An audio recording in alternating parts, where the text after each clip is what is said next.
বড়মার কাছে পুজো দিয়ে জীবনের মুক্তির পথ চাইলেন কেশপুরের বিধায়িকা তথা রাজ্যের পঞ্চায়েত ও গ্রামোন্নয়ন প্রতিমন্ত্রী শিউলি সাহা। রবিবার বেলায় নৈহাটির বড়মার মন্দিরে পুজো দিতে আসেন রাজ্য প্রতিমন্ত্রী শিউলি সাহা। পুজো দিয়ে সাংবাদিকদের মুখোমুখি হয়ে তিনি বলেন, রাজনীতির বাইরে তার ব্যক্তিগত জীবন আছে। সেই ব্যক্তিগত জীবনে আলোর পথ ও সত্যের পথ, ন্যায়ের পথ যাতে পাই, তাই মায়ের কাছে প্রার্থনা করলাম।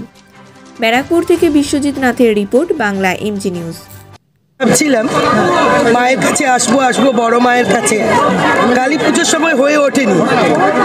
তো গত রাতে হঠাৎ করে সিদ্ধান্ত নিলাম যে মায়ের কাছে আসবো, তো সেটাই ঠিক হলো এবং সেই সিদ্ধান্তটাই অটুট থেকে আজকে মায়ের কাছে এলাম।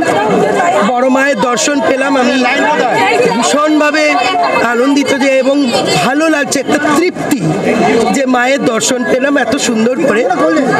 মায়ের কাছে কামনা করলে মুক্তির পথ চাই। আমি একদম ভিন্ন কোনো রাজনৈতিক উদ্দেশ্যে এখানে আসিনি। সবার ভালো হোক আর ব্যক্তিগতভাবে মুক্তির পথ চাই, সেই মুক্তির আলোক দেখা। আর পরিবার তো আছেই। সবাইকে ভালো রাখার জন্য, সবাইকে আমার এই ইহ জগতের মুক্তি। একটা পোর্শন রাজনীতির বাইরে তো আমার ব্যক্তিগত জীবন আছে, সেই ব্যক্তিগত জীবনের মুক্তি চাই। যে আলোর পথ, সত্যের পথ, ন্যায়ের পথ, প্রকৃত ঈশ্বরের পথ যেন পাই, যে পথে মায়কে অন্তত দেখতে পাচ্ছে না। আরে ভাই, তোমার এই শরীরের বাইরেও তো একটা মন আছে। আমরা ঈশ্বরের এখানে বড় মায়ের পুজো করি। আমি আবার যে এলাকার বিধায়ক, সেটা হচ্ছে সংখ্যালঘু, প্রায় 30-40% সংখ্যালঘু। সেখানেও আমি ইফতেহার করি, ঈদের অনুষ্ঠানে যাই, আল্লাহর কাছে প্রার্থনা করি। তাই আমার কাছে মানুষের এখানে আজকে চাওয়া মানুষের ভালো, আর আমার ব্যক্তিগত চাওয়া মুক্তির পথ।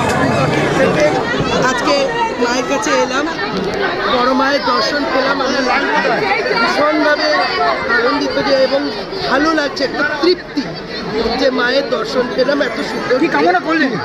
মায়ের কাছে কামনা করলে মুক্তির পথ চাই। আমি একদম ভিন্ন কোনো রাজনৈতিক উদ্দেশ্যে এখানে আসিনি। সবার ভালো হোক আর ব্যক্তিগতভাবে মুক্তির পথ চাই, সেই মুক্তির আলোক দেখা। আর পরিবার তো আছে। আপনার মুক্তি বলতে কিসের মুক্তির কথা বলছেন? নব্বগুণের কাছে মনোরম মাকে কি বললেন? এই মিটিং সবাইকে ভালো রাখার জন্য। দিদি, কোন মুক্তির কথা বলছেন? আমার এই ইহ জগৎ মুক্তি। একটা পোর্শন রাজনীতির বাইরে তো আমার ব্যক্তিগত জীবন আছে, সেই ব্যক্তিগত জীবনের মুক্তি চাই। যে আলোর পথ, সত্যের পথ, ন্যায়ের পথ, প্রকৃত ঈশ্বরের পথ যেন পাই, যে পথে মায়কে তাহলে কি পথ দেখতে পাচ্ছেন না? আরে ভাই, তোমার এই শরীরের বাইরেও তো একটা মন আছে। আমরা ঈশ্বরের এখানে বড় মায়ের পুজো করি। আমি আবার যে এলাকার বিধায়ক, সেটা হচ্ছে সংখ্যালঘু, প্রায় 30-40% সংখ্যালঘু। সেখানেও আমি ইফতেহার করি, ঈদের অনুষ্ঠানে যাই, আল্লাহর কাছে প্রার্থনা করি। তাই আমার কাছে মানুষের এখানে আজকে চাওয়া মানুষের ভালো, আর আমার ব্যক্তিগত চাওয়া মুক্তির পথ।